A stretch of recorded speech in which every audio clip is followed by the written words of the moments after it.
It's smarter to be on SportsGrid, your 24/7 sports wagering network.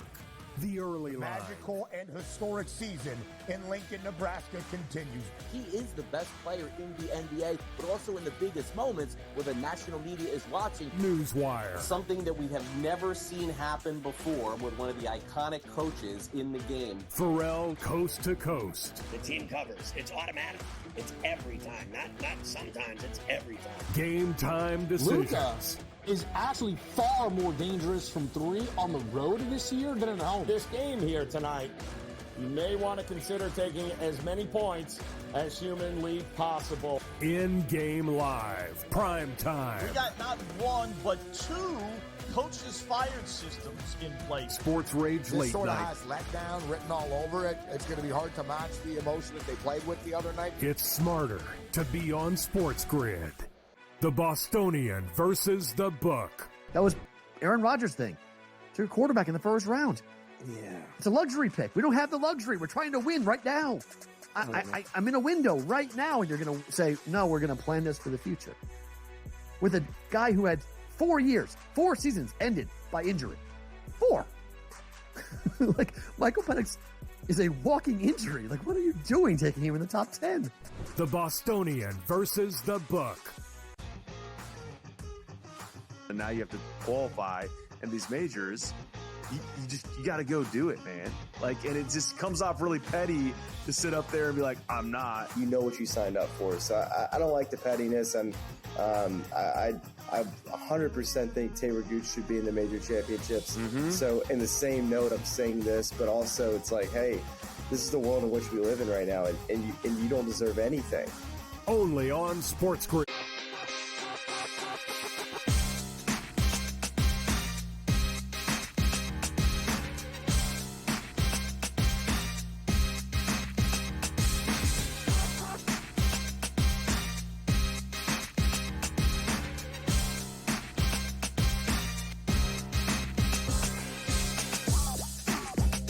Welcome in. It is Game Time Decisions live with you here on a Monday night. I'm Kevin Walsh. We're live on SportsGrid with what really is the calm before the storm.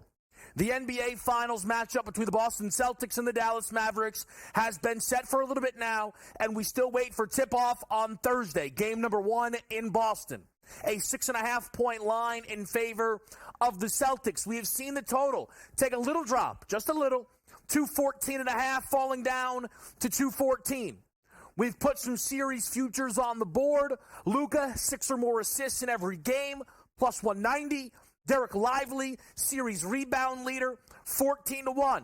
We'll check in with the NBA Finals a little bit today. Keep some eyes on it tomorrow. Very likely going to put some more futures on the board as we await that series beginning. Our Stanley Cup final matchup is now set after last night's win for the Edmonton Oilers over the Dallas Stars. They get the job done 2-1. 2-0 at the end of the first period. At the end of the second period, and again, a 2-1 final score there for Edmonton. Ultimately, not a good game for myself. I expected it to be high scoring. I loved what I was seeing from Edmonton early. Dallas never showed up. Stuart Skinner was excellent to close out this series, and the Oilers will look for more of the same as they match up with the Florida Panthers, a series that will begin on Saturday. That Conn Smythe market we've talked quite a bit about. Your favorite is Connor McDavid. I have a piece of Carter Verhaeghe and Evan Bouchard as the Wyatt Johnson and Vincent Trocheck tickets part ways with both the Stars and the Rangers eliminated in the conference finals. There's some big NFL news that we're about to get into, but today's action is baseball, baseball, baseball. I believe an 8-game card for the people. I have action in the earlier window. The late-night West Coast slate didn't catch my eye as much. At 6:40, the Mets and the Nats will go to battle. I'm playing under here in Mackenzie Gore, Tyler McGill. Minus 105 was the juice on this quick pick here for the people. I think at 7.5, this would have been a back-off spot. But this is an instance now where not only, and I think we'll play under the 8, by the way. I don't see 9. I think our worst case here is a push. Mackenzie Gore has been great for this Washington team. The Nats are hoping he can be a real guy for this group moving forward. And Tyler McGill coming off of a 7 innings of shutout ball against the LA Dodgers. The Mets have something. It feels like in McGill, while it's early, I think we've got ourselves a good spot here to play under the 8 in Nats-Mets. We'll again go through that baseball card. The play of the day is going to be a money line. We have some hits, runs, RBIs juice as well as an over to give the people. But let's talk Justin Jefferson. Let's talk about the highest paid player in the history of the NFL that is not a quarterback, and that is Jay Jettas, Minnesota's number 18.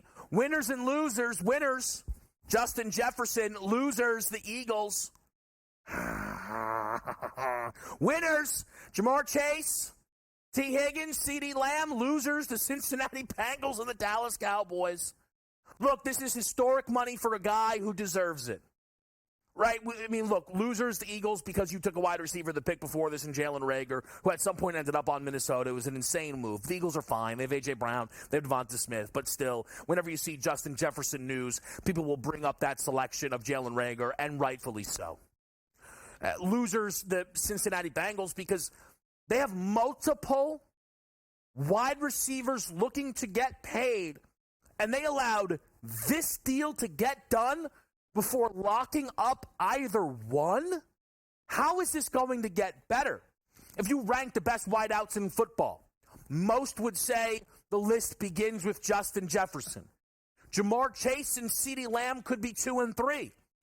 But those guys would also likely argue they are number 1 in this sport.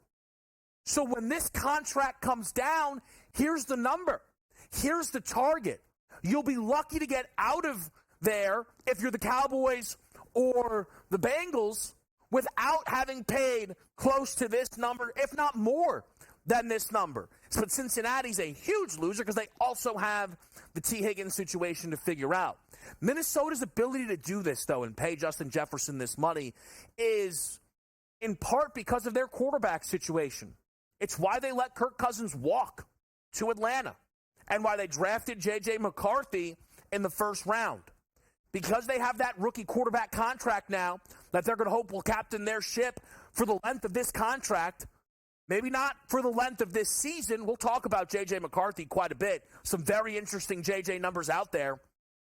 But because this team's got cheap quarterback room, they're able to pay Justin Jefferson this type of money. So what do we expect out of Jay Jettas this season? Well, let's look at what we've seen from Justin Jefferson throughout his career, which has been 1,000, 1,000, 1,000, and another 1,000. 4 straight 1,000-yard seasons to begin his NFL career. Justin Jefferson is very clearly on pace to be an NFL Hall of Famer, to be one of the 5 best maybe to ever play the position.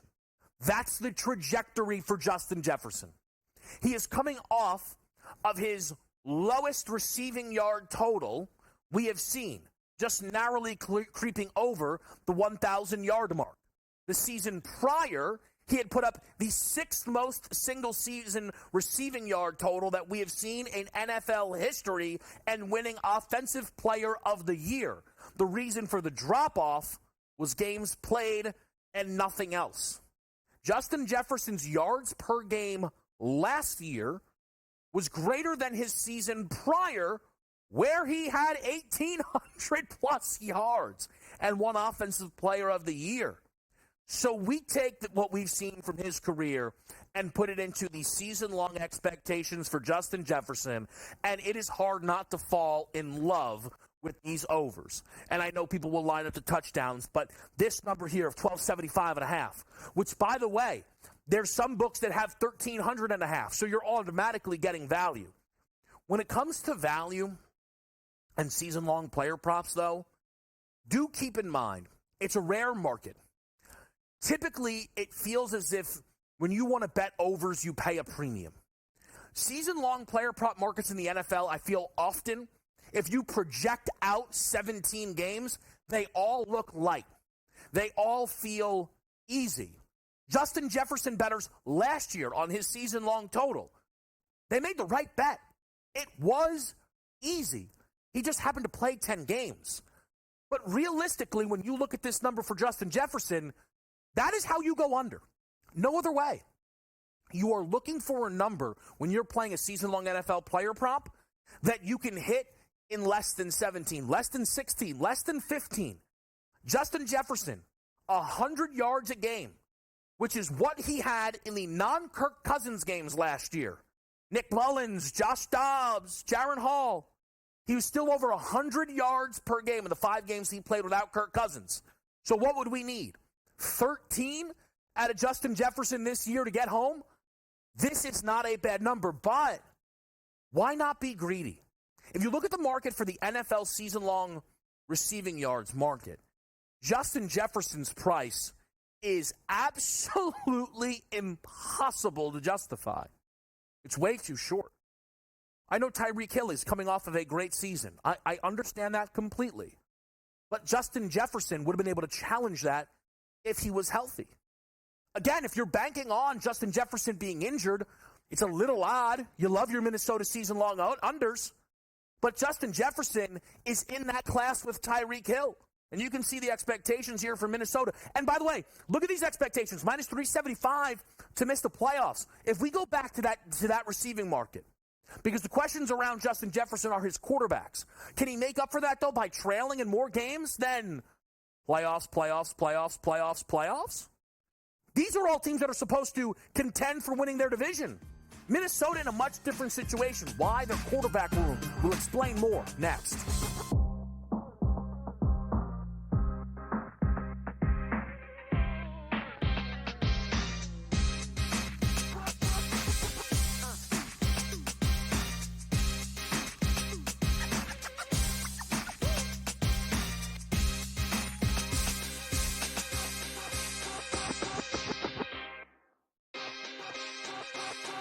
Using the parlays against one another, right, and being able to get a little bit of juice consig, I found to be a little interesting. Believe me, all the rhombuses and parallelograms are constantly trying to search and find out those things every day.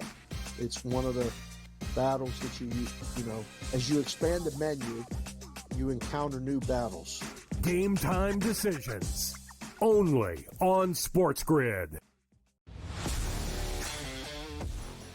How fragile are these guys? It's amazing. They're supposed to be the greatest athletes in the world, and yet they can't walk and chew gum at the same time without getting hurt, for goodness sakes. That Trout injury really is a bummer, too, because people thought he was going to have a big year. And I look, I don't feel bad for the Angels. I don't like Mike Trout in Anaheim. I thought he should have left when his contract was up. In-game live, prime time, only on SportsGrid. Your gut says Miami is going to win, and you should take the over. Your gut also said your NFT selfies would only go up in value. They didn't.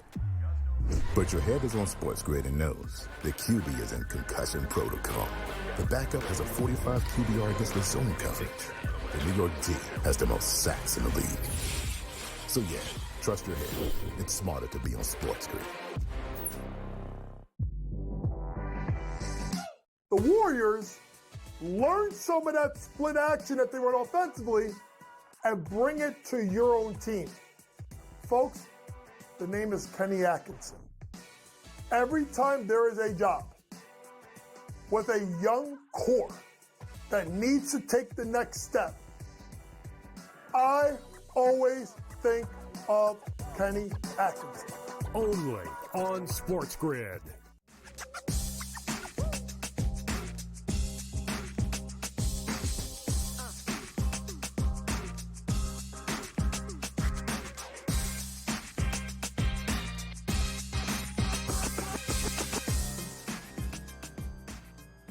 Here on a Monday night of Kevin Walsh's Game Time Decisions.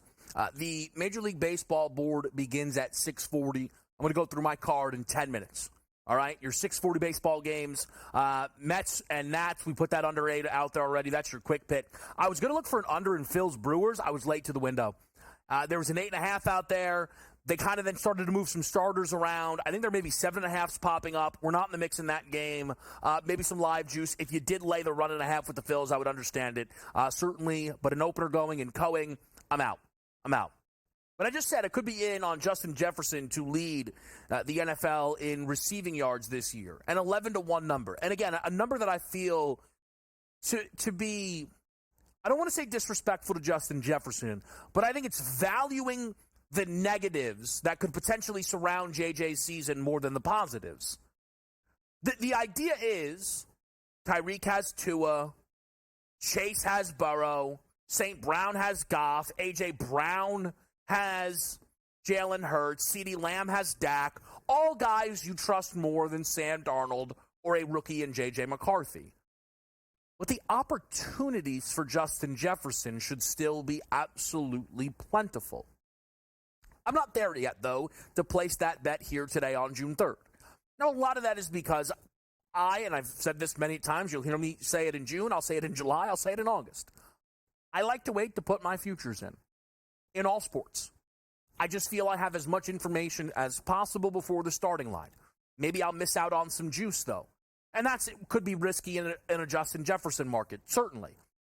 It also could be risky in a J.J. McCarthy market. And they bet that while there's, again, 11-1 Justin Jefferson, it jumps off the page. The number that jumps off the page for me with Minnesota far more involves J.J. McCarthy, which is a season-long passing yards prop at 2,850.5.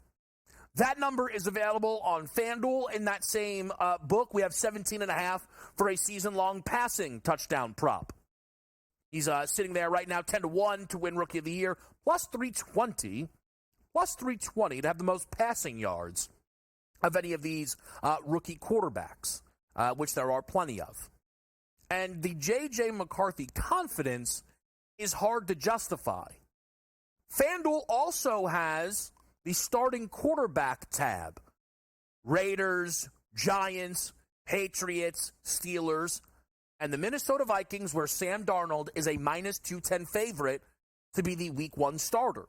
The reports out of Minnesota are they will be starting Sam Darnold heading into training camp. McCarthy will be given a chance to beat out Sam Darnold, but clearly the books, the reporters, and perhaps that coaching staff believe the job is going to Darnold Week 1, which is where Darnold will play the New York Giants. A game, despite being on the road, Minnesota, I think, is a slight favorite in. But Week 1 isn't necessarily what matters, nor 2, 3, 4, or 5. It is Week 6. An early bye week for the Minnesota Vikings might be all you need to justify playing this under today on J.J. McCarthy's season-long passing yards prop. Because if the bye week was in week 10, 11, 12, you're not using it then as the barometer for when you want to pass the baton to your rookie. With a bye week so early in the year, I find it hard to believe that Minnesota would be willing to give the job to J.J. McCarthy any sooner than Week 7 against Detroit. Well, if J.J. McCarthy gets that job, then he will have 12 games at max in which he would then need to average 237.6 yards per game. Are you positive that J.J. McCarthy would be able to average 240 yards per game? The confidence for some in being able to say, yes, is because Nick Mullins averaged 261. But that was an oddity. It was a rarity. It was not normal. Josh Dobbs averaged 179. Again, J.J. McCarthy does not enter this Vikings organization as a prolific passer. He was beating Penn State while throwing the football for 89 yards. So that's if he plays 12 games. What if J.J. McCarthy gets to play 10 games? Well, he's just absolutely dead in the water. He would need to average 285 yards a game. Do you know how many quarterbacks did that last year? Of guys that played 10 or more games? None. C.J. Stroud, of quarterbacks who played 10-plus games last season, led the league in yards per game at 273.9. So in order to hit this J.J. McCarthy bet, you need the upset in the starting quarterback week 1 market. If he doesn't have the job week 1, he's not getting it week 2 or 3. They're giving Darnold the game in London against the Jets, in which I will tell you right now, I hope the Jets embarrass him, quite frankly. And then he might get the job week 7, but I wouldn't guarantee it to you. It's not a lock. It's not a foregone conclusion. They might want to be patient in Minnesota. And if they are, you won't ever even think about this bet until they pay you out. If he plays 8 games, is J.J. McCarthy coming in and averaging 300 yards per game? No shot. No how. So the news today around Justin Jefferson, which took me over to the markets and wanted to see where the season-long wagers were. The Justin Jefferson numbers look light. They absolutely do. But the J.J. McCarthy numbers are far too strong. And those don't necessarily have to work against one another. It's if we split the season in half at the quarterback position, then guess what? J.J. McCarthy has no chance to get through that number. A number that last year Kirk Cousins didn't get through, despite throwing for 290 yards per game in this offense because he only played 8. And that might be what we see out of J.J. McCarthy this season. We'll circle back to some NFL wide receivers, but we got to get to your baseball board next right here on SportsGrid.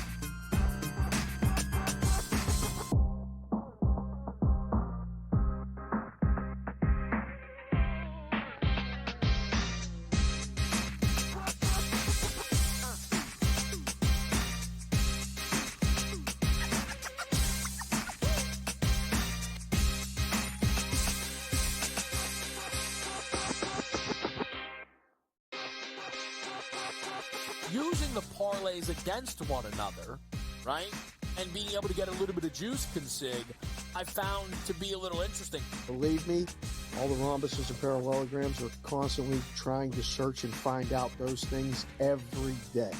It's one of the battles that you know, as you expand the menu, you encounter new battles.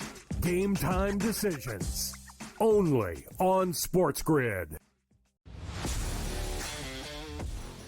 How fragile are these guys? It's amazing. They're supposed to be the greatest athletes in the world, and yet they can't walk and chew gum at the same time without getting hurt, for goodness sakes. That Trout injury really is a bummer, too, because people thought he was going to have a big year. And I look, I don't feel bad for the Angels. I don't like Mike Trout in Anaheim. I thought he should have left when his contract was up. In-game live, prime time, only on SportsGrid. Your gut says Miami is going to win, and you should take the over. Your gut also said your NFT selfies would only go up in value. They didn't. But your head is on SportsGrid and knows the QB is in concussion protocol. The backup has a 45 QBR against the zone coverage. The New York D has the most sacks in the league. So yeah, trust your head. It's smarter to be on SportsGrid. The Warriors learn some of that split action that they run offensively and bring it to your own team. Folks, the name is Kenny Atkinson. Every time there is a job with a young core that needs to take the next step, I always think of Kenny Atkinson. Only on SportsGrid.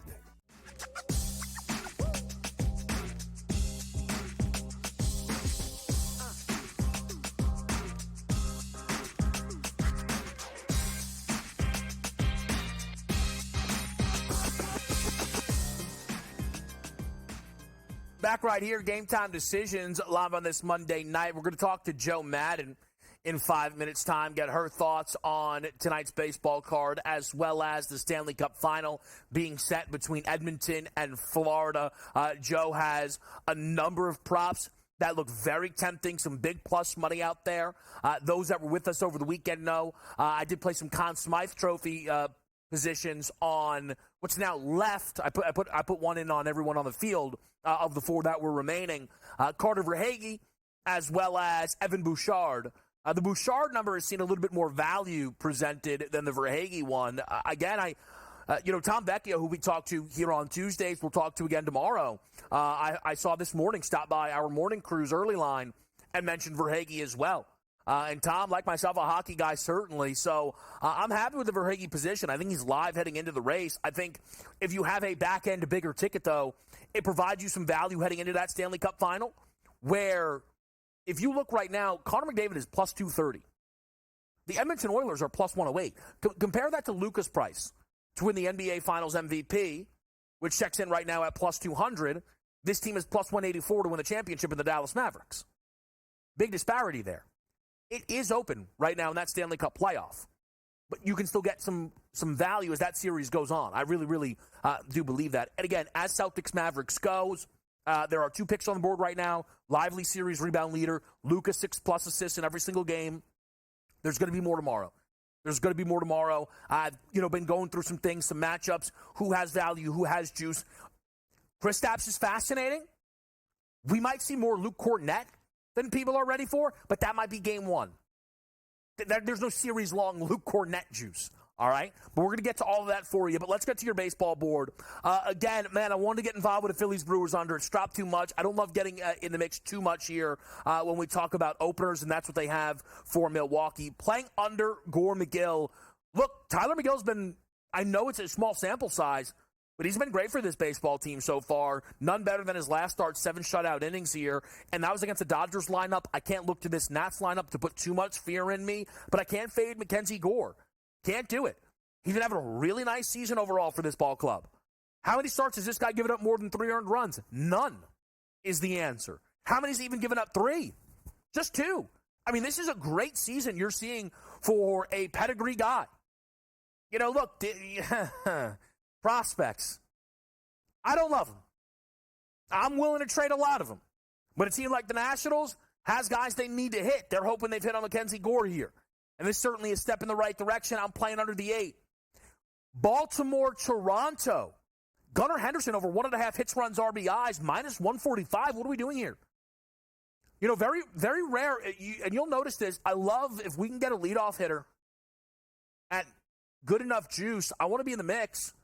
I played Marcus Semien.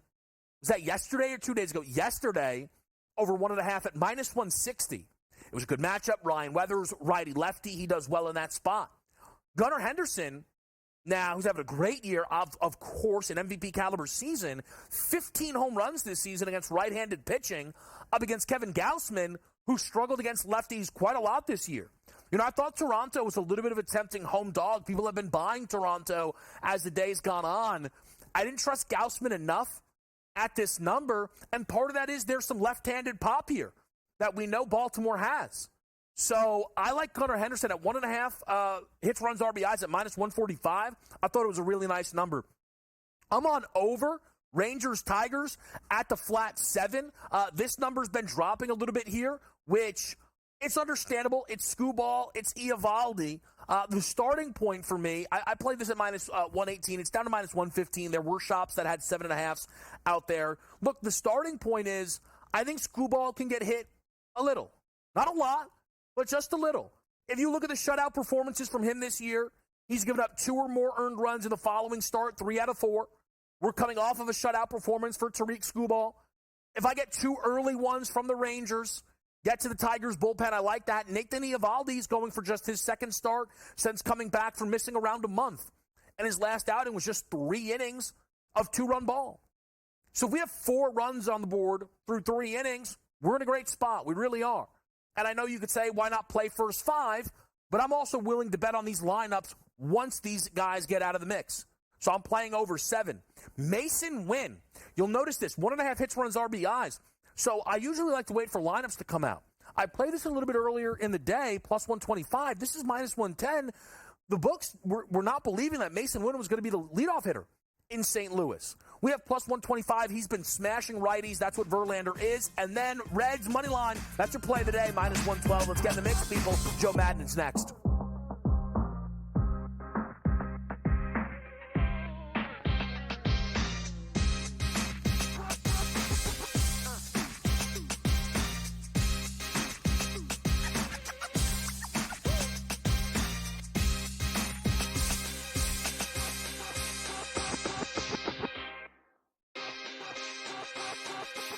using the parlays against one another, right, and being able to get a little bit of juice consig, I found to be a little interesting. Believe me, all the rhombuses and parallelograms are constantly trying to search and find out those things every day.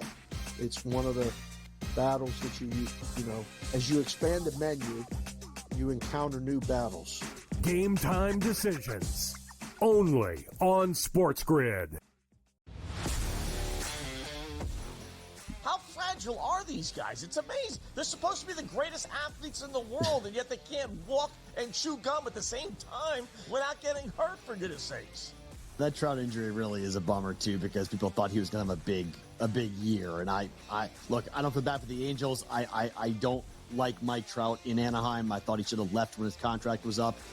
In-game live, prime time, only on SportsGrid.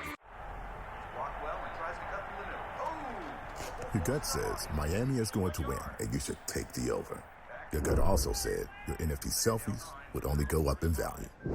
They didn't. But your head is on SportsGrid and knows the QB is in concussion protocol. The backup has a 45 QBR against the zone coverage. The New York D has the most sacks in the league. So yeah, trust your head. It's smarter to be on SportsGrid. The Warriors learn some of that split action that they run offensively and bring it to your own team. Folks, the name is Kenny Atkinson. Every time there is a job with a young core that needs to take the next step, I always think of Kenny Atkinson. Only on SportsGrid.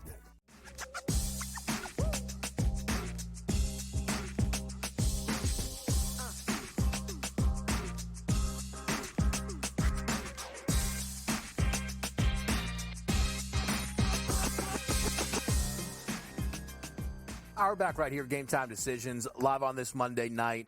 We've got plenty of baseball for the people, and Joe Madden's going to help us out. We're also, of course, going to talk some Stanley Cup final, but we have some 6:40 first pitches here, East Coast time, Joe. So let's get right into it with the Philadelphia Phillies and the Milwaukee Brewers. Zach Wheeler going underneath minus 200 at some spots there, which I guess for Zach Wheeler could look cheap. Is this a game you considered betting at all?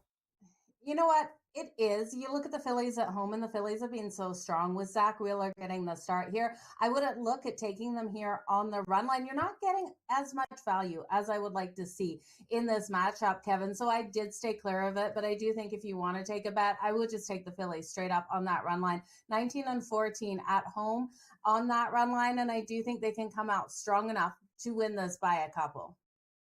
Yeah, it makes plenty of sense there, getting a round plus money on that spot as well. The other 640 game we mentioned is Mets-Nationals, and I'm on that under 8. Did you look into that game at all, Joe, at Mackenzie Gore and Tyler McGill?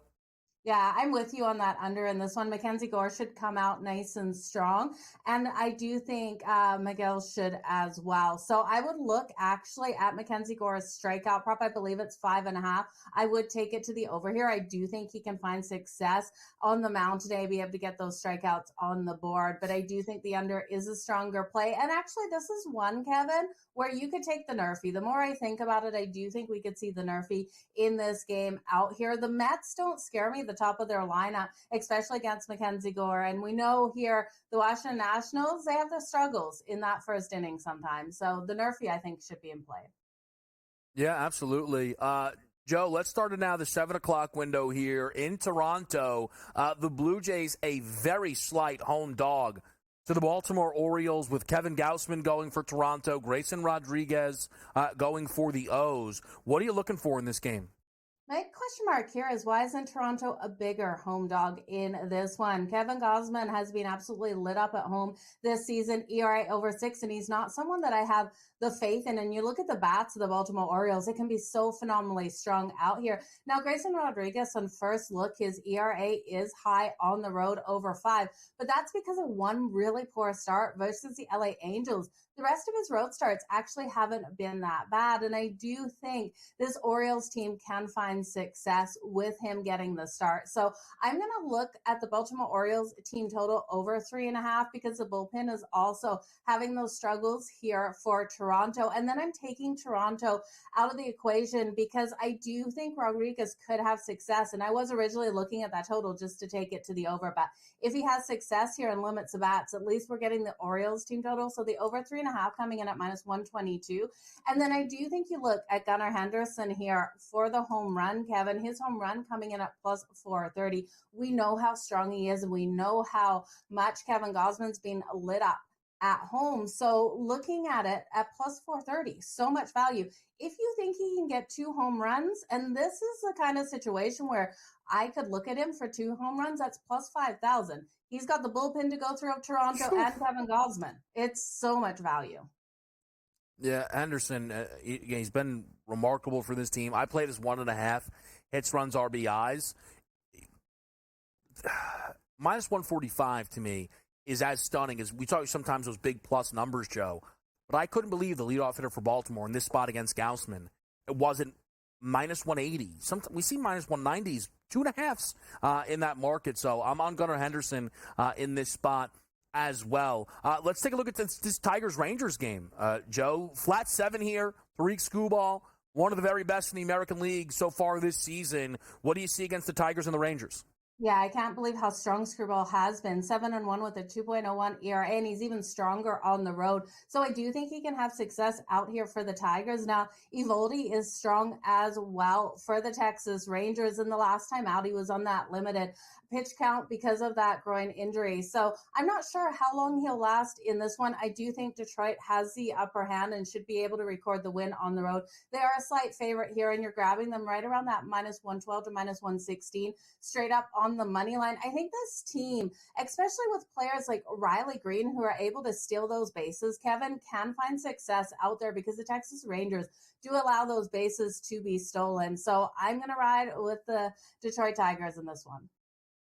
All right, so a little action there for Tariq Skubal. I think, you look right now at that American League Cy Young race, and Skubal, let me see if he's still the favorite. I know he was at last look. Yeah, he's sitting here at 2-1, and much shorter, really, than Corbin Burns' +460, and well shorter than Luis Castillo, 12-1.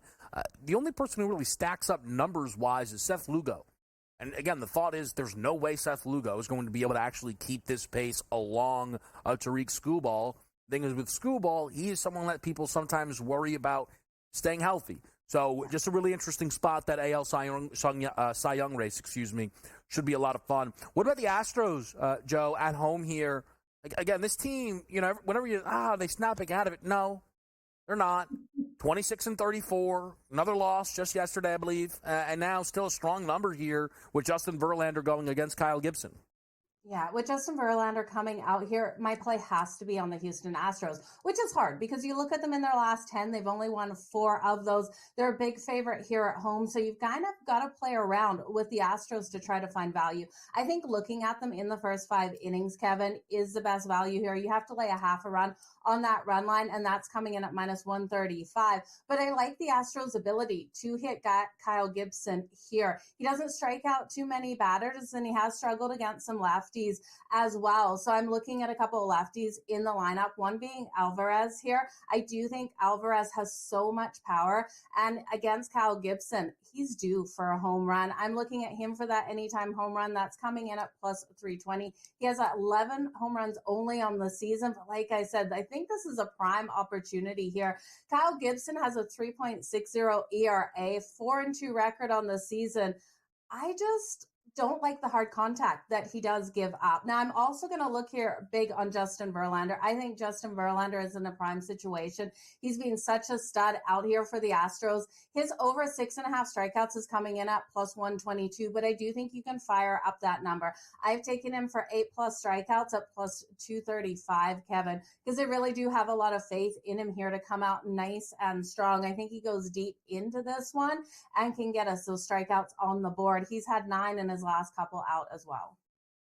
Yeah, all right, so potential spot there for Justin Verlander. I was interested in the Cardinals' dog price at around +160. Less fading Verlander. Just Cardinals are playing better, and I just don't know if they can continue to book Houston the way they have. But they have to win a couple of games here, certainly. Joe, what about this Angels-Padres game? Anderson has the ball against Waldron here, home dog for L.A. I'm going with the home dog. And Kevin, when I looked at this game at first, I'm like, I don't want to back the Angels. I'm going to look for a way to back the Padres, and I just couldn't find one. I think Tyler Anderson here coming out for the Angels, with what we've seen out of him as of late, is in a good position here to beat the San Diego Padres. The Padres struggle to hit those fly balls, and I do think that Anderson should be able to come out nice and strong. You look at him in his last 3 starts, he's only allowed 1 earned run in each of those 3 starts out there. I think he's going to limit the bats of the Padres. Now, we need the bullpen of the Angels to really hang tight with us. So if you don't want to take the Angels straight up on the money line for the full game, I would look at the first 5. I'm taking them for the full game. I'm having the faith in them. That's coming in at plus 124 to plus 128. Just shop those lines out there. Everyone keeps saying Tyler Anderson is due for regressions. His numbers are too hard or too strong, but I don't think he's in for regression tonight. I think he has another solid night out there. That ERA at 2.47. Yes, he can't hold it the whole season, but one more game, Kevin. One more game for us. Yeah, I that was a really tough game there. Waldron's been, as you said, Joe, a little bit better. Such a strong number, minus 145 on the road. But I don't know if that's because how good San Diego has been on the road. I backed off that game. Angels certainly make plenty of sense. We're hitting a break here on Game Time Decisions. We come back, Stanley Cup final set. It's Edmonton or it's Florida. Could McDavid make it happen? We'll talk about it next.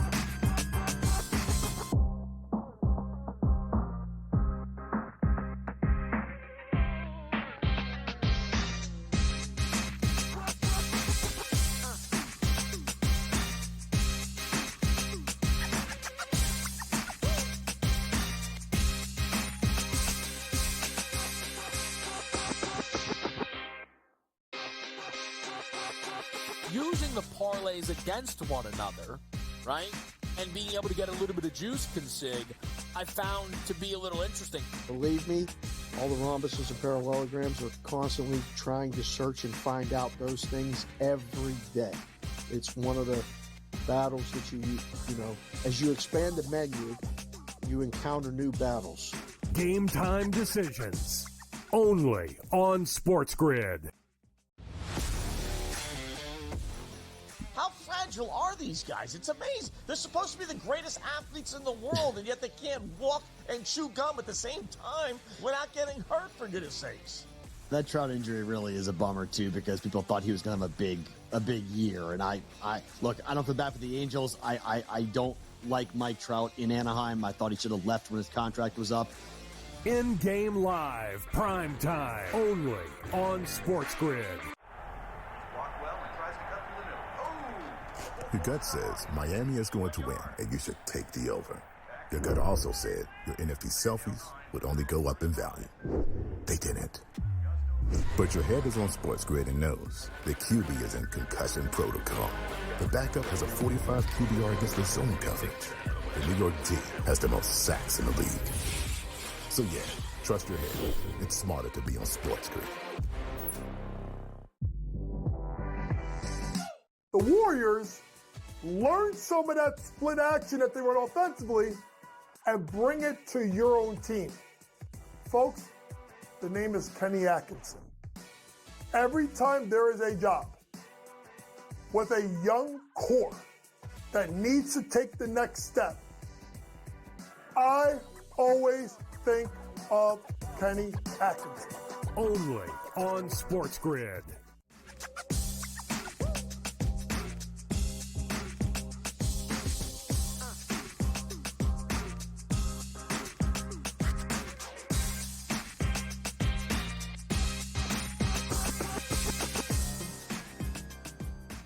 All right, back with you right here on SportsGrid, joined by Joe Madden. Joe, the Cup final is set. Before we talk about Edmonton against Florida, what was your big takeaway from Edmonton's odd win last night, where they did all of their attacking early in that game and it's just stopped, and it was enough somehow against Dallas? Yeah, and it wasn't like they locked down on the defensive side because the Stars were able to get those shots on Stuart Skinner. And Skinner played an absolutely phenomenal game. That was the best game I've seen out of him all playoff season here. He had 34 shots on him, only allowing that one goal to go in. Edmonton scored their 2 goals both on the power play in that first period. We saw Connor McDavid, of course, score the first goal, and Zach Hyman the second. Kevin, it's crazy. That first period only had 3 shots on goal. 2 of those were goals on Jake Ottinger. Jake Ottinger didn't stand as tall as we needed him to push that to game 7. 10 shots on goal for the whole game for the Edmonton Oilers. I can't even get the words out because it's mind-blowing to think Edmonton won and only recorded 10 shots on one of the goaltenders that was meant to be one of the best goaltenders in the playoffs this season. It just didn't seem right what we saw out there on the ice, but I tip my hat to the Edmonton Oilers because they played a phenomenal game last night. The defense broke down in that first period on the power play, on the kill out there for the Stars, and Edmonton capitalized, and they played a phenomenal game. So I tip my hat to them. I think more credit is due to Stuart Skinner. Everyone talking about Connor McDavid, Leon Draisaitl, and Evan Bouchard. And yes, they've been absolutely phenomenal. But those 3 players wouldn't be in the situation they're in going into the Stanley Cup Finals if we didn't see Stuart Skinner play like he did in Game 6, Game 5, and Game 4. Those 3 games were ultimately the best that we've seen out of Skinner ever. I've never seen Skinner look like this out there on the ice, Kevin. Yeah, and I know, the Conn Smythe, again, it's just a fascinating market right now because I've heard it's obviously going to be McDavid. He is plus 230 to win this trophy, and Edmonton is plus 108 to win the series. If it's obviously going to be McDavid, then, well, we can bet minus 130, plus 230, and be done with this. I mean, we can have some fun outside of that, but there's nothing else to worry about. If Draisaitl is not in the mix, if Skinner's not in the mix, if Bouchard is not in the mix, the books don't believe that. And even more so on Florida. Again, I cannot wrap my head around the Barkov number compared to the Verhaeghe number. I just can't. They have the same amount of points. Verhaeghe has more goals. Here's the thing. I know I don't know everything about hockey. I would know if Barkov was that much more important than Verhaeghe. I'd know about it. It's not the case, so what are these numbers? There's no big Barkov narrative, Joe. Am I missing something? No, you're not, Kevin, at all. Looking at these numbers, it's kind of shocking what we're seeing out there because this, again, you got to remember, this comes down to voting and where those votes go. And so I understand why Connor McDavid's at plus 230. And then you see Leon Draisaitl at plus 850. Everyone looks at Connor McDavid as being the reason why the Edmonton Oilers are here. And yes, Connor McDavid is fantastic. He is the GOAT for the Edmonton Oilers, but he's not leaps and bounds against Leon Draisaitl. And when we look at the records during the playoffs, Leon Draisaitl has been so impactful as well, as so has Evan Bouchard, and so has Stuart Skinner as of late. So when you look at human voting, it's hard. And it's funny because the Florida Panthers are the favorite here to win the cup, not the Edmonton Oilers, but Barkov is the lead favorite here for the Florida Panthers at plus 380. Then it drops down to Matthew Tkachuk at plus 600 and Bobrovsky at plus 400. Sorry, I missed him there, but it's shocking to me. I would have expected some Florida Panthers players to be above Connor McDavid, but Connor McDavid is that name and everyone wants to back him here. And yes, it would be an amazing storyline for Connor McDavid to bring this cup back to Canada. But if you're looking at value, you're not getting value on Connor McDavid. Yeah, it's a really fascinating race that we're going to have here. And we're going to carry this into some of the player props. Before we get to those, Joe, the overtime games, this is admittedly, it is such an adjustment for me. It's taken me forever. We've been doing hockey all season long with Joe, and it did not matter if it was December, February, or in the playoffs. You'll throw games to go to overtime. And it would always, we don't bet NBA games to go to OT. We never do that, right? But they would hit in the regular season, and Joe, I know they've hit for you in the playoffs, and there's some series specials involving overtime for this series. Yeah, there absolutely is. And the value is all there, Kevin. You can take this series to go to 2+ overtime games, which I absolutely love. Now, it's coming in at plus 145. I do think this one has the opportunity of having 3+ overtime games because I'm looking for this series to go over 5.5. I believe this finishes in 6 or 7. It's not going to be easy for either of these teams. So 3+ overtimes at plus 650. But what I like better than the 3+, I love the 2+. I'll bet that. And I'm going to bet one of these games to reach double overtime here. That's coming in at plus 390. I think with these defenses and with what we've seen out of the goaltending, especially out of Skinner, I'm eating my words on Edmonton. This is not what I expected out of the Edmonton Oilers, not what I expected out of Stuart Skinner. And I'll give them all the credit in the world here. Maybe just once, Kevin, I'll put this out there in the world. But this team has looked absolutely phenomenal, and I have to give them the props. So I do think these teams can reach double overtime. That's at plus 390. If you think that happens twice, that's a very big long shot, but that's plus 4,400. I don't know if I would take that, but I do like it to at least reach one double overtime here. Yeah, I think it's really interesting. I will say this. I don't think you're seeing real value on 1+ overtime goal, only because all of those numbers are usually 10-1 or longer. When you get to overtime live, okay, maybe the McDavid number will be a little bit shorter, but I think you can just bet those game to game as opposed to getting involved before the series, unless you are going to be busy and not watching live and you just want to place the bet before. Otherwise, I wouldn't worry about it.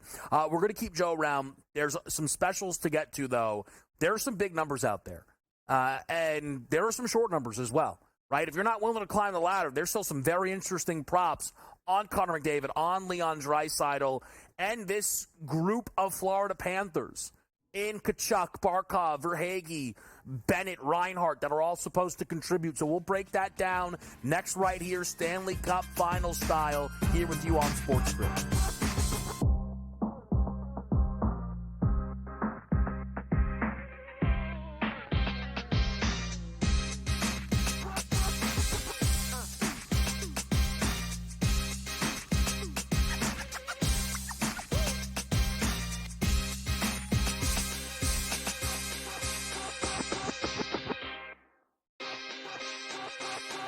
Using the parlays against one another, right, and being able to get a little bit of juice consig, I found to be a little interesting. Believe me, all the rhombuses and parallelograms are constantly trying to search and find out those things every day. It's one of the battles that you know, as you expand the menu, you encounter new battles. Game time decisions, only on SportsGrid. How fragile are these guys? It's amazing. They're supposed to be the greatest athletes in the world, and yet they can't walk and chew gum at the same time without getting hurt, for goodness sakes. That Trout injury really is a bummer, too, because people thought he was going to have a big year. And I look, I don't feel bad for the Angels. I don't like Mike Trout in Anaheim. I thought he should have left when his contract was up. In-game live, prime time, only on SportsGrid. Your gut says Miami is going to win, and you should take the over. Your gut also said your NFT selfies would only go up in value. They didn't.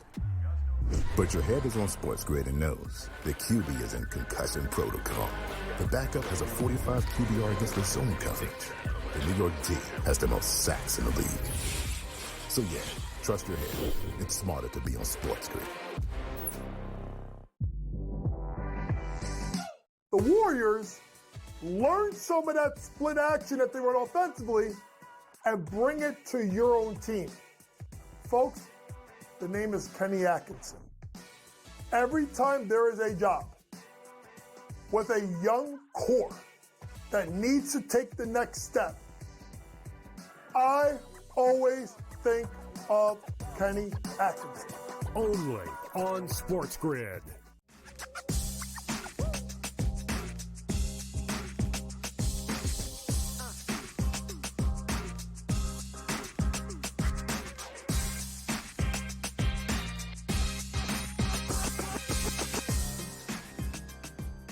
All All right, we're back right here at Game Time Decisions. Joe Madden sticking around with us. Top of the hour, we'll reset the card, talk a little NBA Finals, some Jamar Chase, T. Higgins, CeeDee Lamb action as well. Joe, let's talk some player props here. Edmonton, Connor McDavid, maybe some history. What are you looking for? Yeah, I think if you're looking at Connor McDavid, you go big or you go home. We've seen in the playoffs so far, the books completely juice his numbers. So when you're looking at him, you've got to take extended numbers to get the value. I do think Connor McDavid for 15 plus points in this playoff series holds the most value at plus 870. Now he's going to have to be absolute fire out here because I am looking for a strong defense and strong goaltending to continue. But I do think we could have a couple of games where we see that craziness out there on the ice where the offenses really open up. So at plus 870, I'm willing to hit him. And then, Kevin, we were talking in the green room, if Connor McDavid could tie or break Wayne Gretzky's record for the most points in the postseason, if he can get 47 total points, it's coming in at plus 1,400. Now, that's not in just this game. That's across the whole. So he has 31 points right now. We need 16 points out of him for him to tie that number. I think it's worth a shot at plus 1,400. If that happens, though, I think the Cup really does come home to Canada and the Edmonton Oilers win it if he's that impactful in this series. I think just doing the math on it, Joe, hopefully I'm doing it correctly, he is basically gets a point for every other goal they score, right? So if he needs, let's just use 16 to tie the record, they have to score 32 goals in the series. It's a ton of goals. It has to be such a high-scoring Cup, but I think also he has to be involved more than every other goal. Like if they score 4, that needs to be a 3-point game.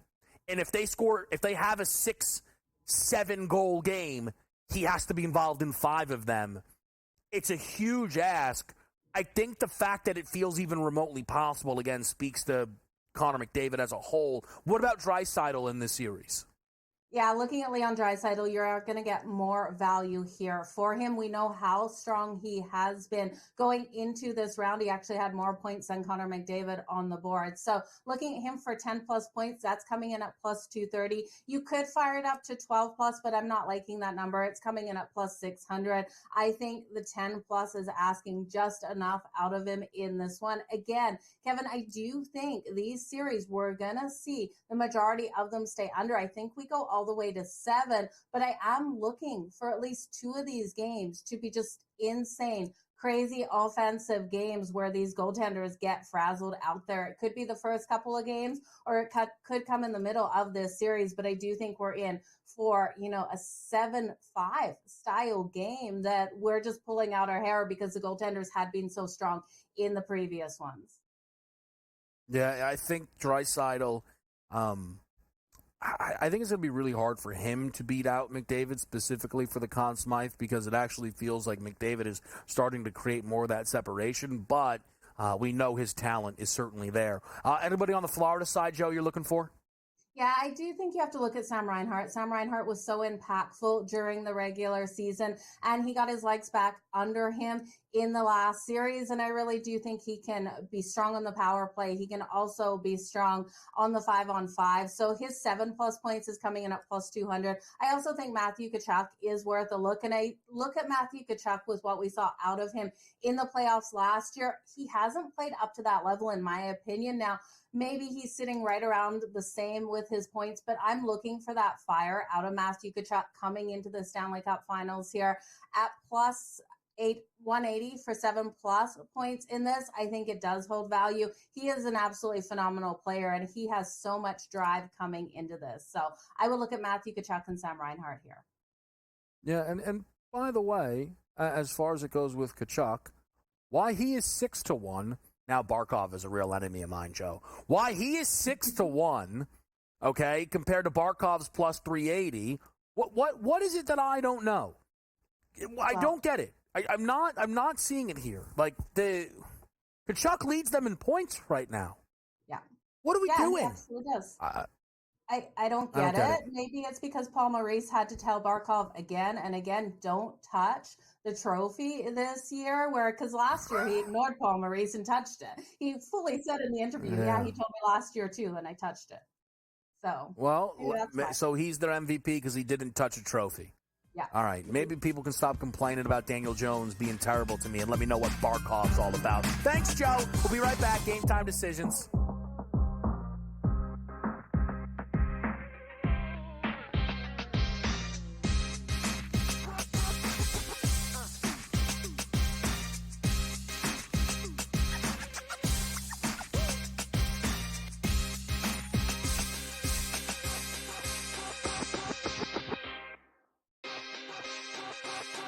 Using the parlays against one another, right, and being able to get a little bit of juice consig, I found to be a little interesting. Believe me, all the rhombuses and parallelograms are constantly trying to search and find out those things every day. It's one of the battles that you know, as you expand the menu, you encounter new battles. Game Time Decisions, only on SportsGrid. How fragile are these guys? It's amazing. They're supposed to be the greatest athletes in the world, and yet they can't walk and chew gum at the same time without getting hurt, for goodness sakes. That Trout injury really is a bummer, too, because people thought he was going to have a big year. And I look, I don't feel bad for the Angels. I don't like Mike Trout in Anaheim. I thought he should have left when his contract was up.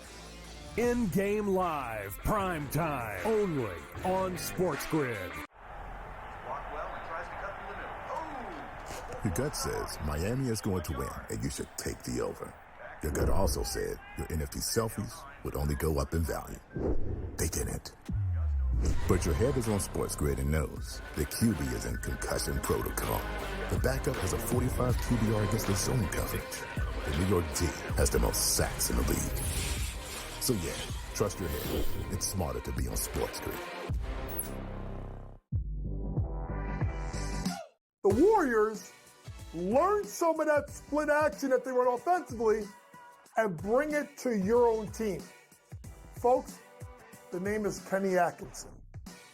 Every time there is a job with a young core that needs to take the next step, I always think of Kenny Atkinson. Only on SportsGrid.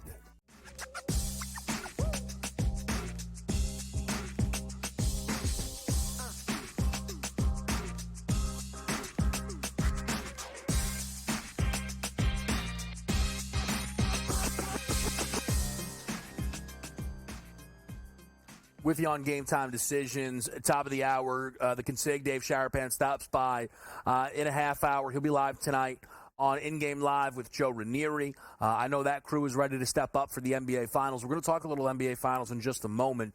Just to reset that baseball card, Phillies-Brewers is live right now. The Phils here are so it's just a bizarre thing. I don't love the I'll say this. I don't like the opener, not because I'm anti-analytics or all that garbage. I just have to throw the game out, I feel so often. It just throws me off. Like Bryce Wilson was listed as the starter. Then all of a sudden, he's not. But now he's going to pitch the next 5 innings. It's just a little odd. I don't love it because it just throws off the betting. But he's now out there. And anybody that bets some props looking to go against Wilson, you lost an at-bat with 1, 2, 3, right? Assuming that those are the guys that they didn't get anything involved in that first inning. But they'll kind of get some chances on a wraparound here. Nationals, Mets, we're on the under 8. Right now, we're seeing if another Nerfy will start the day. We have a Blue Jays Orioles under. No, we don't.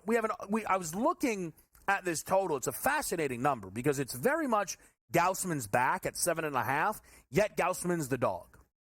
I'm on Gunnar Henderson over the 1.5 hits, runs, RBIs at -145. Joe Madden said, look, 2 home runs and maybe. She's going to play him for 1. That would get the job done. I'm on Gunny over the 1.5 hits, runs, and RBIs. I'm on Mason Wins, 1.5 hits, runs, RBIs. Just to expand on that quickly for people. So that plus 125 there. I placed that bet probably around 3:30 today. At last look, that number's -110.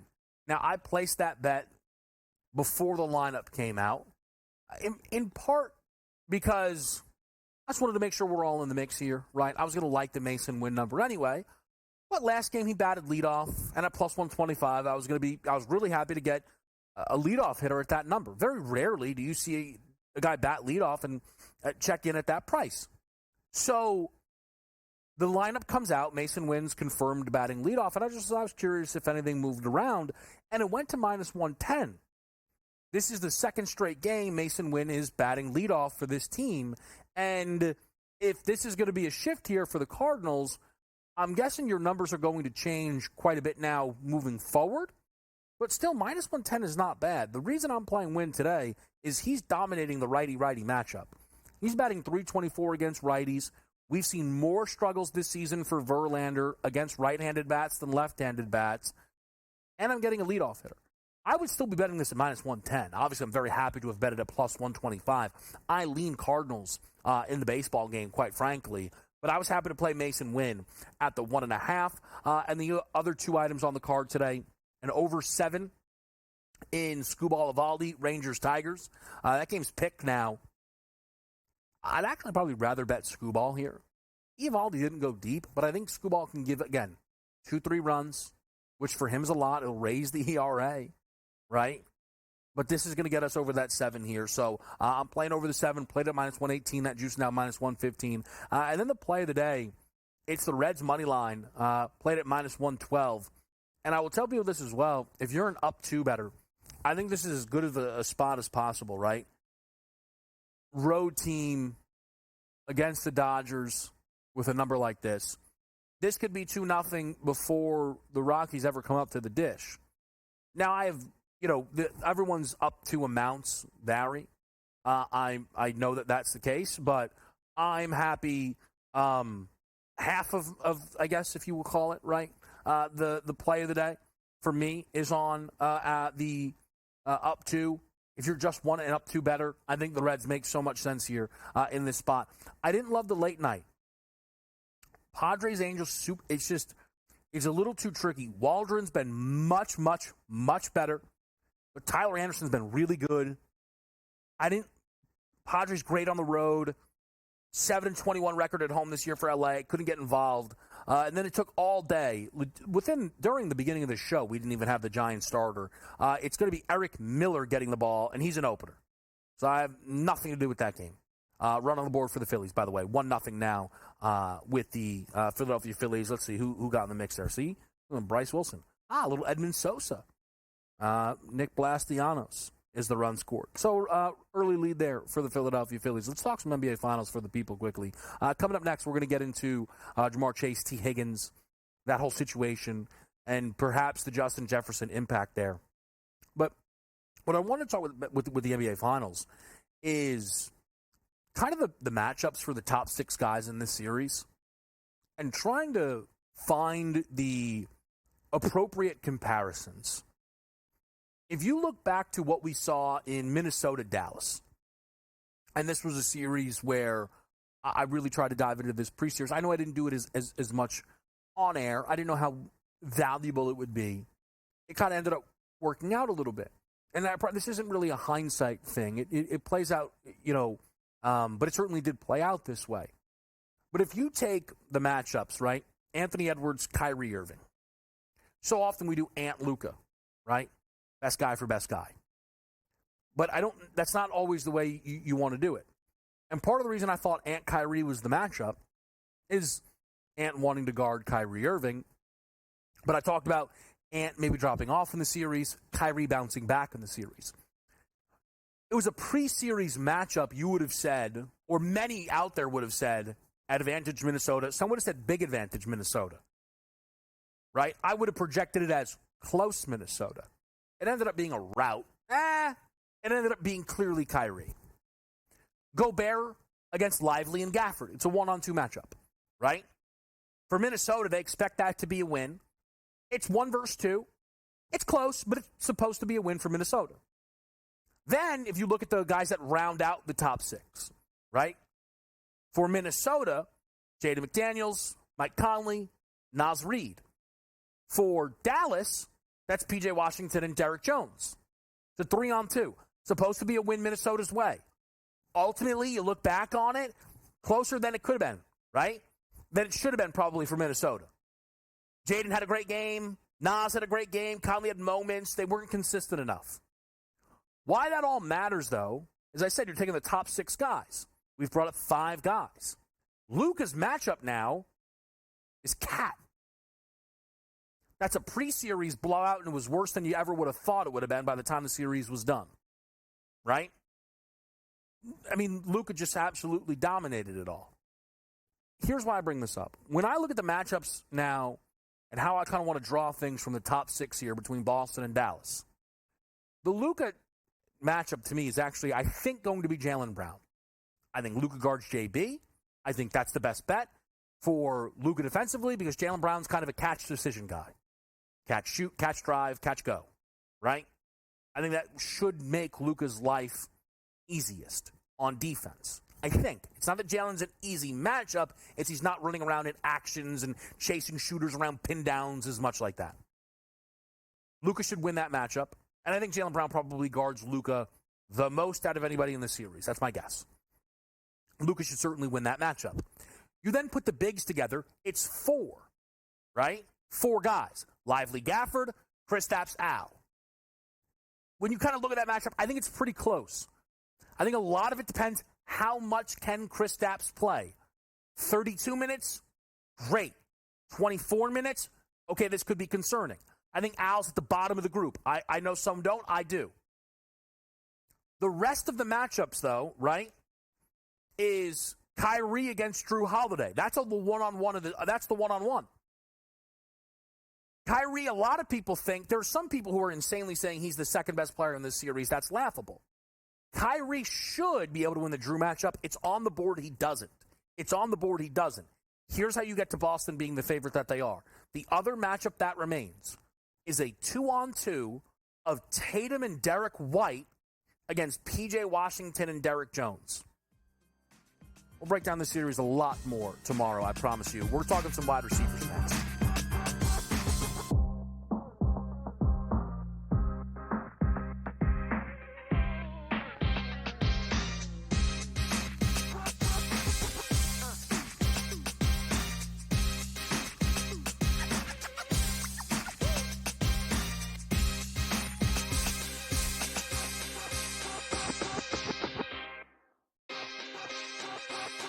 Using the parlays against one another, right, and being able to get a little bit of juice consig, I found to be a little interesting. Believe me, all the rhombuses and parallelograms are constantly trying to search and find out those things every day.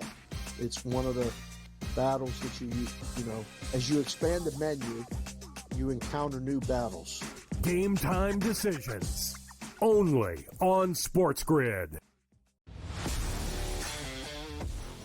How fragile are these guys? It's amazing. They're supposed to be the greatest athletes in the world, and yet they can't walk and chew gum at the same time without getting hurt, for goodness sakes. That Trout injury really is a bummer, too, because people thought he was going to have a big year. And I don't feel bad for the Angels. I don't like Mike Trout in Anaheim. I thought he should have left when his contract was up. In-game live, prime time, only on SportsGrid. Your gut says Miami is going to win, and you should take the over. Your gut also said your NFT selfies would only go up in value. They didn't. But your head is on SportsGrid and knows the QB is in concussion protocol. The backup has a 45 QBR against the zone coverage. The New York D has the most sacks in the league.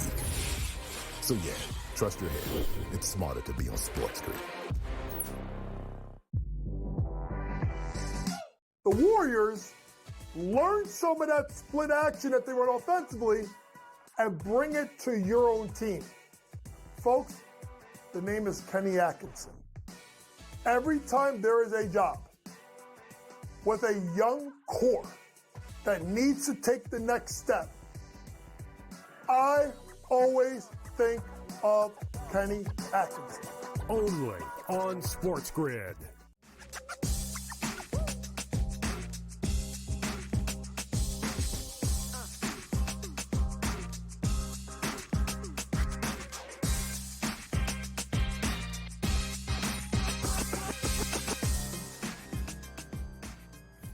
Game time decisions live right here on a Monday night. Mets strike first against the Nationals. Fills up 2-0 on that baseball board. We're starting off the Baltimore-Toronto game. Actually, we'll find out in a bit. If Gunnar Henderson got in the mix in his first AB, again, we'll find out in a bit. Now, today's big news in the NFL, ground out Gunnar Henderson. I mean, come on. I mean, what are we doing, people? Can we get in some live juice, maybe? Don't worry about it. Anyway, so the big news today is Justin Jefferson gets paid by the Minnesota Vikings. And the contract game in the NFL is a fascinating one, where so often the perfect scenario is you can pay your guy first, and then you don't have to worry about judging your player against anyone else. For Minnesota, they never really were going to be in any issues when they had to pay Justin Jefferson, because the idea for Minnesota, and they seemed aware of it, Justin Jefferson was aware of it, is this is a near one-of-one deal, right?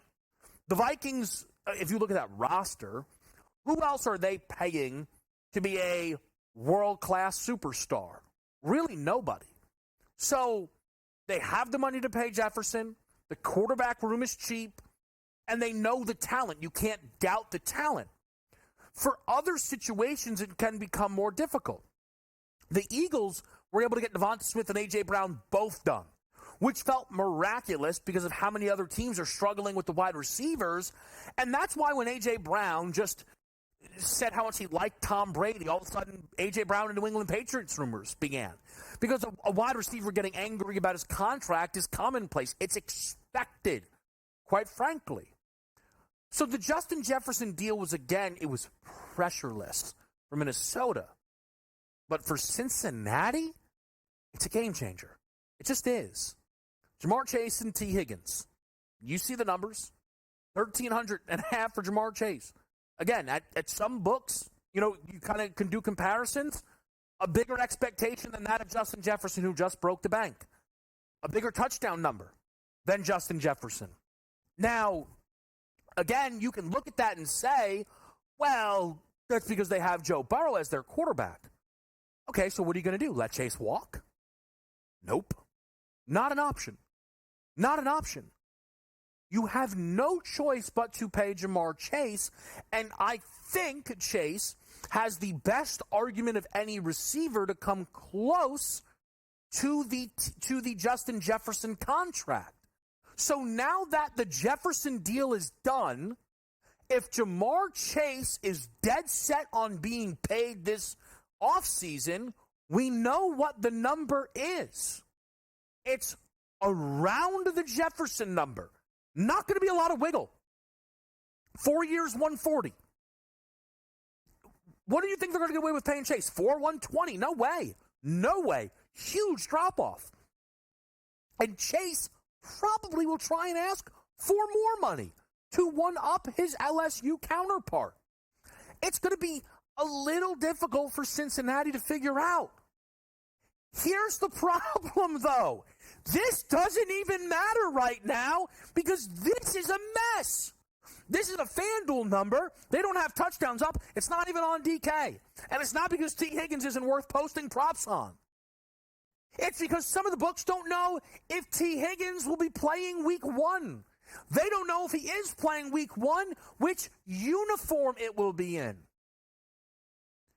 If you are T. Higgins and you know Jamar Chase is priority 1 in your wide receiver room, they already went and paid Joe Burrow, and you believe in your heart you are probably on his level. Look, you probably do if you're T. Higgins. That's fine. So wide receivers are built. T. Higgins has requested a trade. There's no discount coming. He wants his money, and Cincinnati keeps instructing a clear direction that they're not going to give it to him. So if you're T. Higgins, what are you going to do? And if you're Cincinnati, what are you going to do? And here's why I am left clueless on this. It felt obvious. Trade T. Higgins on draft night. pay Jamar Chase before Minnesota pays Justin Jefferson. Cincinnati is trying to capitalize on having T. Higgins and Chase and Burrow all in the room together for one more year this year. But that only works if Higgins agrees to show up. They want to be a Super Bowl contender. If you have Joe Burrow, who's a top 5 quarterback, minimum, Chase, a top 5 wide receiver, minimum, while having T. Higgins is great, it might be a bit of a redundancy anyway. Trade him, draft somebody inside the top 20, because you could have probably received a top 20 range pick for him, or certainly a first rounder easily, and move forward. Now you have 2 problems to figure out that you are continuously making it appear you have no interest in figuring out. By the way, I talk about you want to pay your guys first. They paid Burrow last. The easiest of the group. Hurts got paid. Then Lamar got paid. Then Herbert got paid. Then they paid Burrow. Tua doesn't count because I don't know if Miami's positive they want to pay him or not. Different ball game. The more they wait, the worse this gets. Dallas also has to make the decision on CeeDee Lamb. CeeDee Lamb will be playing hardball, but CeeDee Lamb, I think, will ultimately be paid. And you see super strong numbers for CeeDee heading into this season. The odd situation in Dallas is everybody believing this is kind of a do or die year for quarterback and head coach, Dak Prescott and Mike McCarthy. Is there any world where Dallas says we just don't want to lock up new big money? We're not interested in it, and they play hardball with CeeDee Lamb? And again, if so, season-long numbers get messy. We start missing games. We start missing practices. We open ourselves up to injuries. It's not what we want. And again, it's why that Justin Jefferson 11-1 has some juice. Live updates next here on SportsGrid.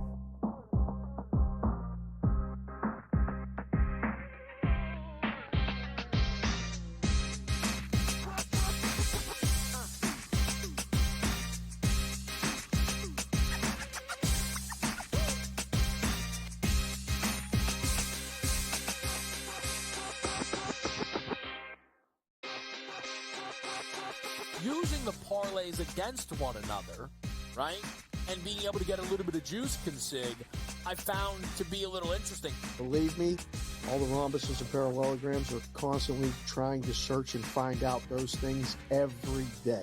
It's one of the battles that you know, as you expand the menu, you encounter new battles. Game time decisions. Only on SportsGrid. How fragile are these guys? It's amazing. They're supposed to be the greatest athletes in the world, and yet they can't walk and chew gum at the same time without getting hurt, for goodness sakes. That Trout injury really is a bummer, too, because people thought he was going to have a big year. And I look, I don't feel bad for the Angels. I don't like Mike Trout in Anaheim. I thought he should have left when his contract was up. In-game live, prime time, only on SportsGrid. Your gut says Miami is going to win, and you should take the over. Your gut also said your NFT selfies would only go up in value. They didn't. But your head is on SportsGrid and knows the QB is in concussion protocol. The backup has a 45 QBR against the zone coverage. The New York D has the most sacks in the league. So yeah, trust your head. It's smarter to be on SportsGrid. The Warriors learn some of that split action that they run offensively and bring it to your own team. Folks, the name is Kenny Atkinson. Every time there is a job with a young core that needs to take the next step, I always think of Kenny Atkinson. Only on SportsGrid.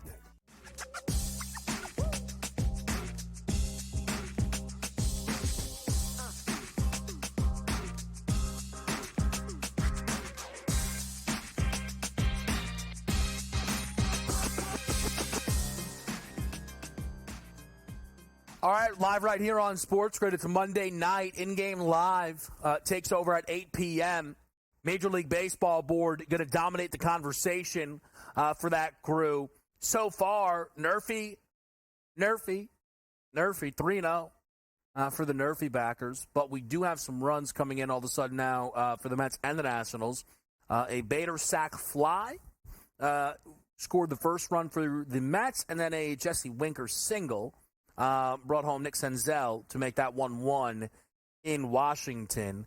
As far as things go between Toronto and Baltimore, was this full 3 up, 3 down? It was. Ryan O'Hearn walked for a leadoff walk here, so we'll see if Baltimore can put Gaussman in any trouble.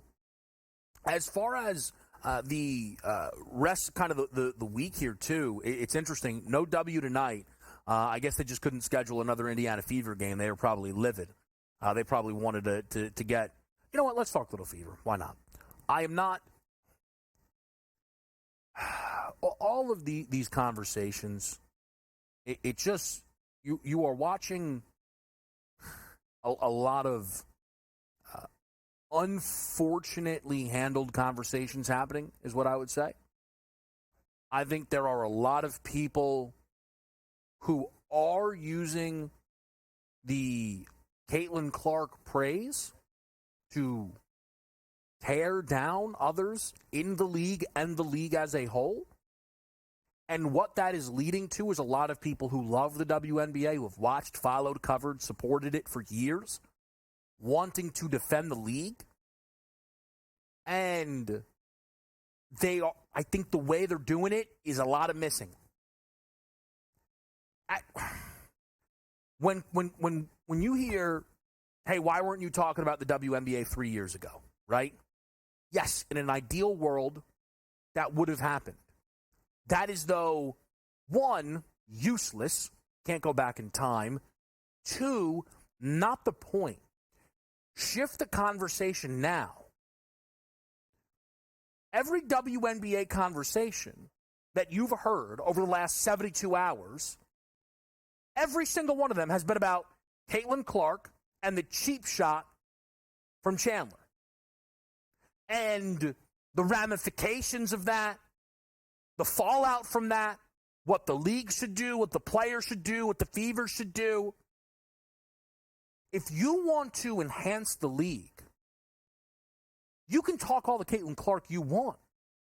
Again, she's the biggest star, not close, in this league the league's ever seen. But there are countless other WNBA storylines for people to buy into.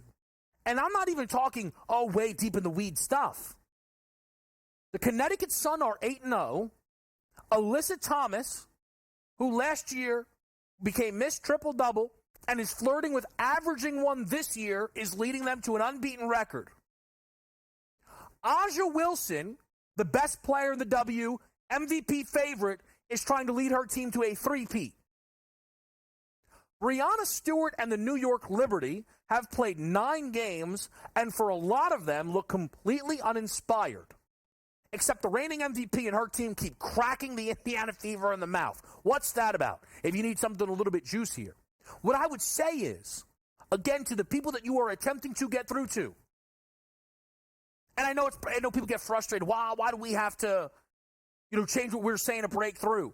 You got to say the right things.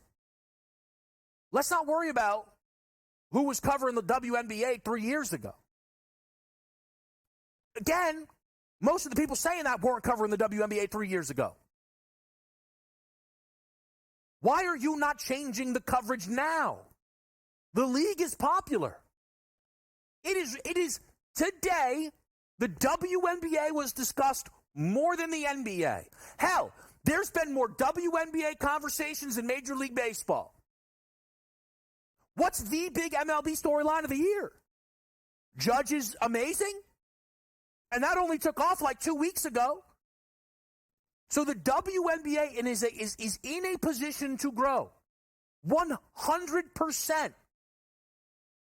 When you are hearing people use Caitlin Clark praise to dress up right? What is really slander of this league, you are right to attack it. You are right to step in front of it.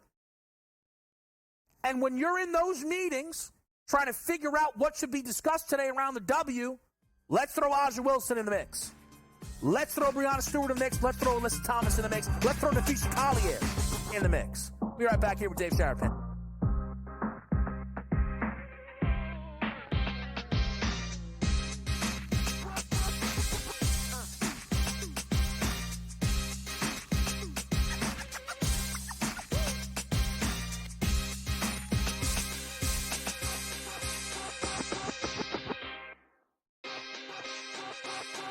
Using the parlays against one another, right? And being able to get a little bit of juice consig, I found to be a little interesting. Believe me, all the rhombuses and parallelograms are constantly trying to search and find out those things every day. It's one of the battles that you know, as you expand the menu, you encounter new battles. Game time decisions. Only on SportsGrid. How fragile are these guys? It's amazing. They're supposed to be the greatest athletes in the world, and yet they can't walk and chew gum at the same time without getting hurt, for goodness sakes. That Trout injury really is a bummer too, because people thought he was going to have a big year. And I look, I don't feel bad for the Angels. I don't like Mike Trout in Anaheim. I thought he should have left when his contract was up. In-game live, prime time, only on SportsGrid. Your gut says Miami is going to win, and you should take the over. Your gut also said your NFT selfies would only go up in value. They didn't. But your head is on SportsGrid and knows the QB is in concussion protocol. The backup has a 45 QBR against the zone coverage. The New York D has the most sacks in the league. So yeah, trust your head. It's smarter to be on SportsGrid. The Warriors learn some of that split action that they run offensively and bring it to your own team. Folks, the name is Kenny Atkinson. Every time there is a job with a young core that needs to take the next step, I always think of Kenny Atkinson. Only on SportsGrid.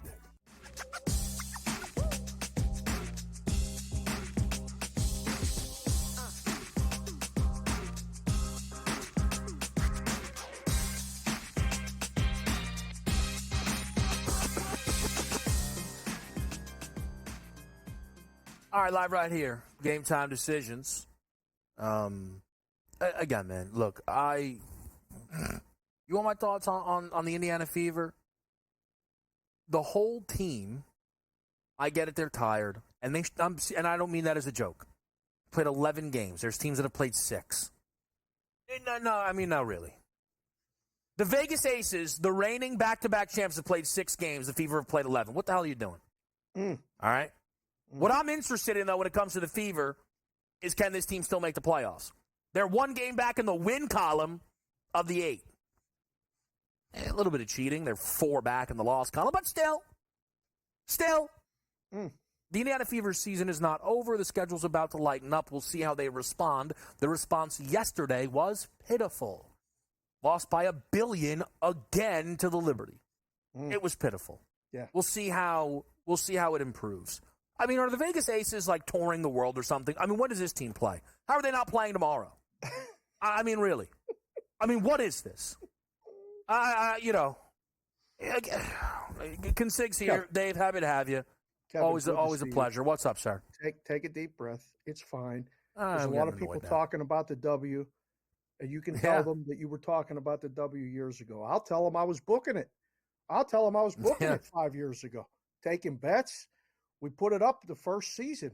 We didn't know what we were doing. They didn't know what they were doing. It's growing. But I can tell you this. I know I've heard stories of you on the basketball court. And, you might be a little bit physical while you're out there. If things get physical and somebody gives you a shot, you can guarantee if I'm next to you taking the ball out, I'm going to have to go over and make sure that my man K-Dub is okay by first making sure that the person that gave K-Dub a shot, I'm going to be like, hey, don't do that again. I mean, somebody got to answer for touching K-Dub. You know what I'm saying? Here's what I'll tell people. Ask about no, they won't want me to say that. No. I'll do that. Stop it. No, they won't want me. Stop it. I'll tell you this. I once got a 15-yard penalty in a high school football game after the play that I knew I wasn't supposed to, but somebody had to do something. They put me on the sideline for one play. They tap me on the head. They say, great job, but don't do it again. Okay? Dave, I don't disagree. I would like to see someone on the Fever step up and have Clark's back. By the way, I think Caitlin Clark should talk more trash. Trash talk's great. My favorite Philadelphia Eagle ever is probably Deshaun Jackson.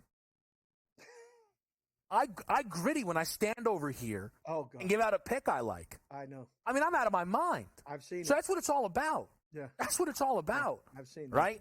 I think there's a lot of, again, though, can someone mix in the Connecticut Sun or 8-0? If you don't have the ability to mix that in, then you probably should just step back. I know we are all watching and talking because of the Fever, but again, like, we want things to get better. All right? It's okay. That's what you got to do. Sometimes to not have an opinion. It's okay. But if you're going to have an opinion, go all in, like you said. Talk about the positive, too. Like, the Sun, I didn't even realize it till the weekend. I was like, wow, they're 8-0, and they're winning, covering, playing well. We talked about it today on BVB. Team to start 8-0, something like that. I forget what the stat was, but they make the conference final every time. So whatever, I forget whatever the stat was, they're pretty much, I don't want to say a lock because nothing is a lock, but this puts them in a position to make the Eastern Conference final pretty easily, or to make the finals of the league. That's what it is. You think they can beat New York? Because New York looked pretty good. New York only looks good when they're playing the Fever, though. Like, I'm not super in on that New York group this year. Okay. I'm not in on that group this year. I like it. Okay. Like, I'll tell you. So I haven't made any bets in the race. I won't for a while, probably. But the league's MVP race last year, I've said this many times, was insane. All right? You had Alyssa Thomas finish second. She had the most first-place votes. A lot of people thought Aja was the best player in the league. She was on the best team. She finished third, wasn't on all of the ballots. Breanna Stewart won it. So the narrative was, okay, Aja's going to win it this year, right? She's been great. Again, they don't play, actually. They don't play games. If you've seen the schedule. Yeah. Tuesday, Saturday, Wednesday, Friday. Who booked this thing? They play Wednesday. There's a lot going on in Vegas, Kevin. There's a lot going on here. There's people. No, again, it just doesn't make any sense. Aja's become a stronger favorite. Why would that happen? Because Stewie's fallen way back to 15, and Clark was 23-1. She's out of here too. She's down to 70. Right. So what you have now is Aja, Alyssa Thomas, and Nafisha Collier. Aja's had a great year. Again, she's the best in the sport. But Alyssa Thomas has an 8-0 basketball team. She flirts with averaging a triple-double. She had the most first-place votes last season and still didn't win the award. If you want to bet the race, betting Alyssa Thomas now is not a bad move. And then just hoping that you have one of the final two in the race when it comes betting time or voting time. Sir. You just described how to get in the mix. That's how you get in the mix for that's what we're trying to do. MVP and future markets. Just get them so you can nail it for a couple. Did you see what I'm wearing today? You didn't even comment. I mean, I wore the Cincy stuff. Yeah, wait a minute. Now, this is the Cincy City Connect thing. Do you know the Reds are playing tonight? Are you aware of this? Now see, sometimes when this happens, I got to ask myself, positive omen, bad omen? I always say positive. What? MLB play of the day. We're sneaky hot, Dave. POD? Sneaky hot. You are POD. POD. Hot. POD. Reds money line. Love the Reds money line today. Great number. Whoa. Listen, Great number. Come on. Over the weekend, I went on with Ranieri and Peralt Saturday. We hit every bet. Came on with you on GameTime Decisions yesterday. Hit every single bet. Smoking hot. You're crazy. This is big news. Play of the day. I got it All right right here for you, Kevin. Reds won 6 of their last 9. All right, they took 2 or 3 at Wrigley. The Reds could use a trip to Coors Field. Only the White Sox, 2.9, are averaging fewer runs per game than the Reds since the start of May. Thank you to my friends at MLB for sending me that one. But hold on. All this money's coming in on Rockies. Does this make you feel good if you have the Rockies tonight, Kevin? Let's see. Ryan Feltner, 0-3, 6.23 ERA in his last 8 starts. The Rockies have lost 6 of those 8 decisions. Kevin? Not good. The Reds. We got the Reds. For the people. All right, great. Let's go. Great. I got one you won't like. Oh, boy. Screwball Evaldi over the 7. Come on. Come on. How about this? This is against everybody. Come on. Wow. Come on. Let's get there. Why do you do this with the Dukes? What are you doing? Why? Why do you like this one over? Screwball, there's a lot of guys in town that are sniping all the Cy Young.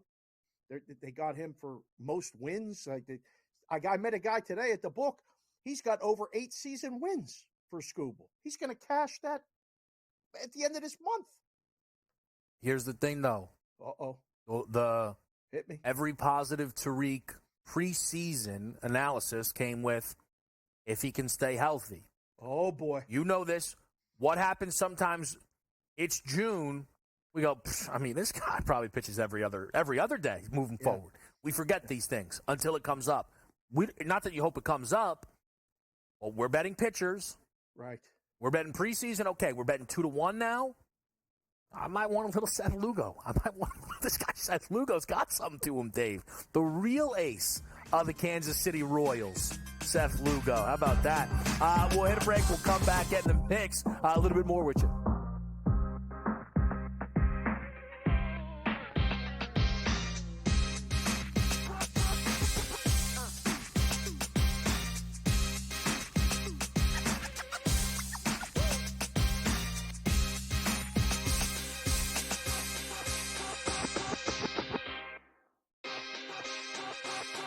Using the parlays against one another, right, and being able to get a little bit of juice consig, I found to be a little interesting. Believe me, all the rhombuses and parallelograms are constantly trying to search and find out those things every day. It's one of the battles that you as you expand the menu, you encounter new battles. Game Time Decisions, only on SportsGrid. How fragile are these guys? It's amazing. They're supposed to be the greatest athletes in the world, and yet they can't walk and chew gum at the same time without getting hurt, for goodness sakes. That Trout injury really is a bummer, too, because people thought he was going to have a big year. And I don't feel bad for the Angels. I don't like Mike Trout in Anaheim. I thought he should have left when his contract was up. In-game live, prime time, only on SportsGrid. Your gut says Miami is going to win, and you should take the over. Your gut also said your NFT selfies would only go up in value. They didn't. But your head is on SportsGrid and knows the QB is in concussion protocol. The backup has a 45 QBR against the zone coverage. The New York D has the most sacks in the league. So yeah, trust your head. It's smarter to be on SportsGrid. The Warriors learn some of that split action that they run offensively and bring it to your own team. Folks, the name is Kenny Atkinson. Every time there is a job with a young core that needs to take the next step, I always think of Kenny Atkinson. Only on SportsGrid.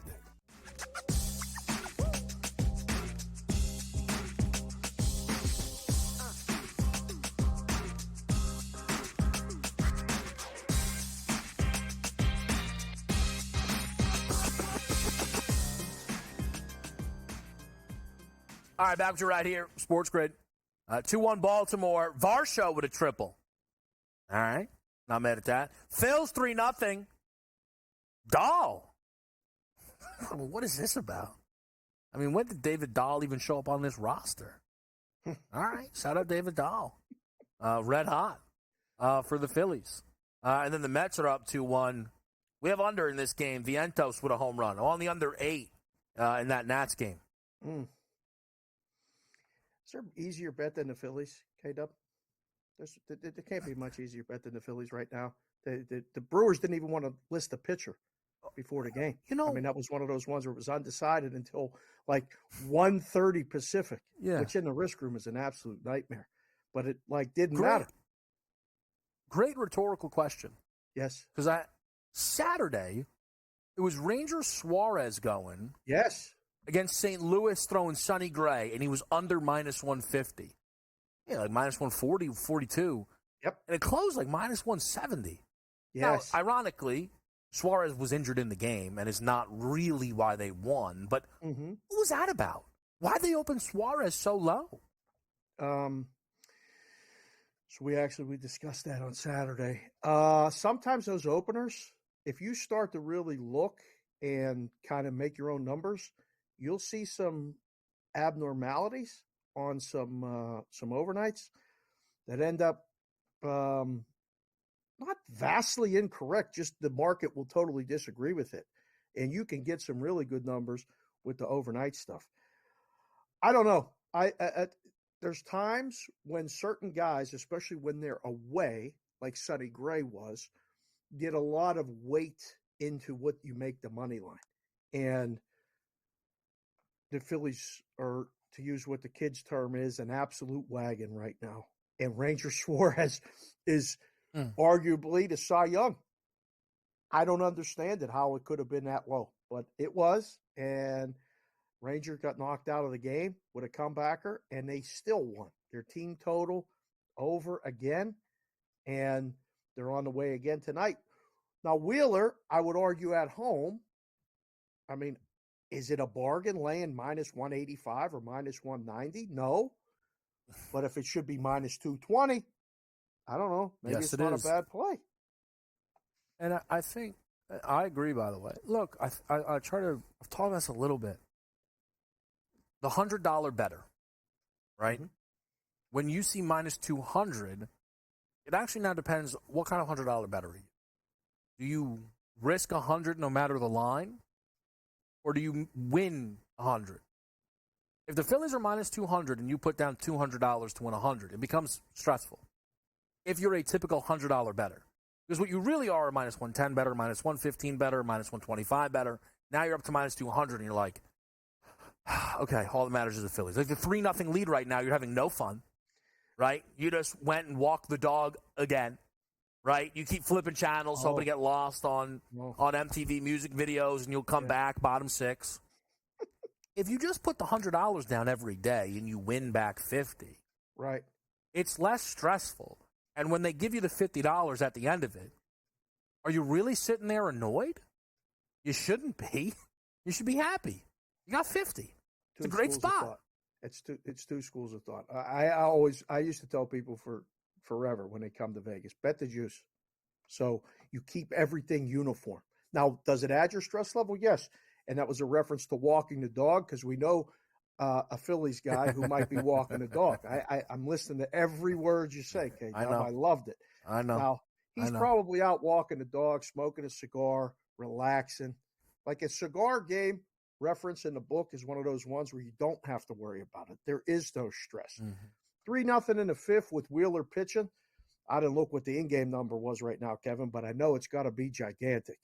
I don't want to say it's over, but you give him this lead. We're into the fifth. He gets through this part of the order. Let him go maybe 6 or 7.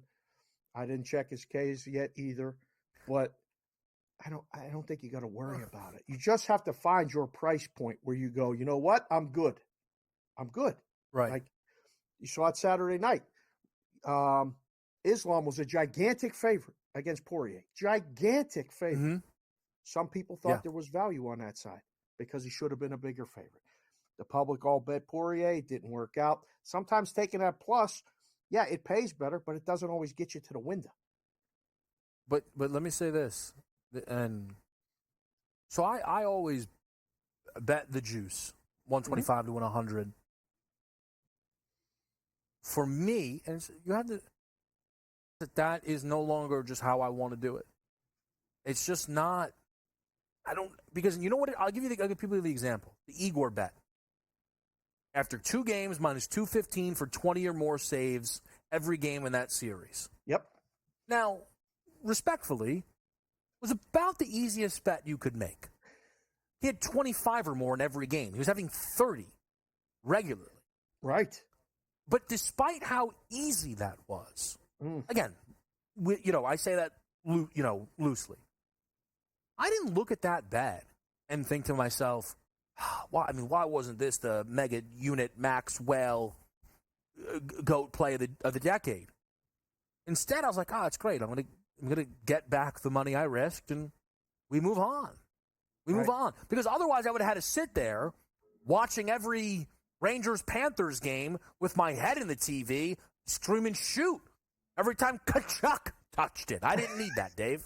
I didn't need that. We don't need more stress in your life, but sometimes people want that.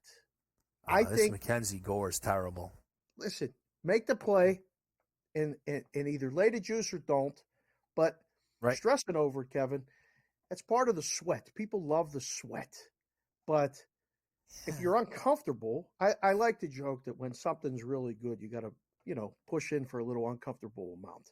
I say that with tongue in cheek, but I like to say to people like, oh, that one's so good. Like when McGregor fought Floyd, it was come out of retirement. I mean, it was like, listen, we got to make a rounds. We got to go talk to some people about some things, and we got to unload. You don't have to do that on Phillies minus 190. Do you have to do it on Ronnie James under 39.5 plus 120? You're right back. It's Game Time Decisions.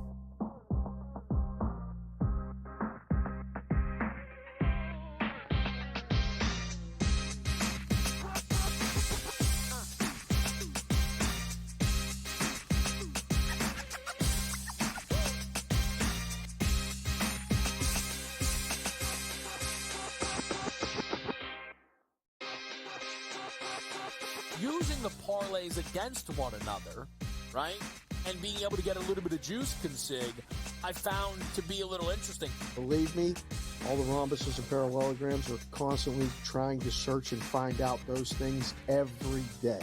It's one of the battles that you as you expand the menu, you encounter new battles.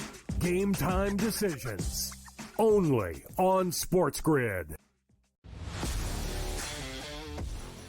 How fragile are these guys? It's amazing. They're supposed to be the greatest athletes in the world, and yet they can't walk and chew gum at the same time without getting hurt, for goodness sakes. That Trout injury really is a bummer, too, because people thought he was going to have a big year. And I don't feel bad for the Angels. I don't like Mike Trout in Anaheim. I thought he should have left when his contract was up. In-game live, prime time, only on SportsGrid. Your gut says Miami is going to win, and you should take the over. Your gut also said your NFT selfies would only go up in value. They didn't. But your head is on SportsGrid and knows the QB is in concussion protocol. The backup has a 45 QBR against the zone coverage. The New York D has the most sacks in the league. So yeah, trust your head. It's smarter to be on SportsGrid. The Warriors learn some of that split action that they run offensively and bring it to your own team. Folks, the name is Kenny Atkinson. Every time there is a job with a young core that needs to take the next step, I always think of Kenny Atkinson. Only on SportsGrid.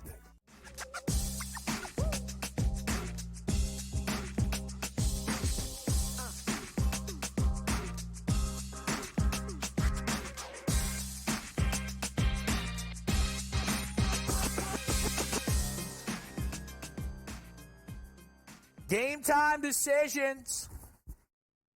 Light day. Maybe a mistake out of me to not mix in some College World Series. Oh, please. Super regionals, anyone? Oh. No, not at all. Nobody cares. Edmonton, Florida set, Dave. Any thoughts? College baseball is rad. I don't know if you've heard Oh, this with before. this. You're on the payroll. You're on the payroll. No, I'm not. It's not. We might have a guy It's that not. is. West Virginia, No, Super listen. regionals. Listen, it's Now listen hyped with up. this college baseball. And it's on it late at night.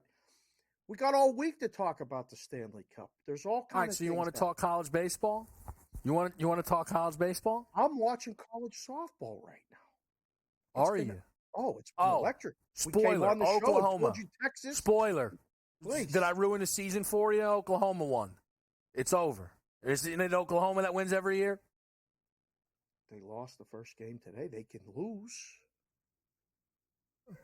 Oh, that's great. No one cares. I didn't know. Hey, I'm just Whoops. letting you know. Just let you know. Novak lost a set today. He was 11-1 to win a French Open. He's now plus 410. How about that? You got him?